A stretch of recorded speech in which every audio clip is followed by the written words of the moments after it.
فضیلت، بلکہ پہلی فضیلت درود شریف کی، کہ جو آیت کریمہ میں نے آپ کے سامنے تلاوت کی،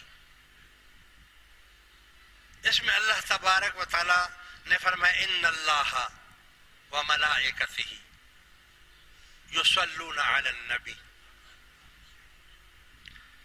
بے شک میں اللہ اور میرے فرشتے، میرے ملائک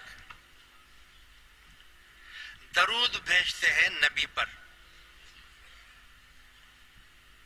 یا ایھا الذین آمنو، اے ایمان والو، اے مومنو، بے ایمانوں کو نہیں بولا، مسلمانوں کو نہیں بولا، کیونکہ مسلمانوں میں منافق بھی ہو سکتے ہیں۔ یا ایھا الذین آمنو، اے وہ لوگوں جو مومن ہیں، صلو علیہ وسلموا تسلیما،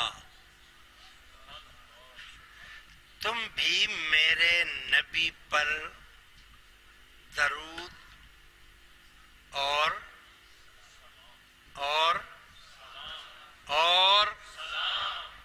درود اور سلام بھیجو۔ دو چیزیں یاد رکھنا، یہ دو چیزیں الگ الگ ہیں، درود الگ ہے اور سلام یہ الگ ہے۔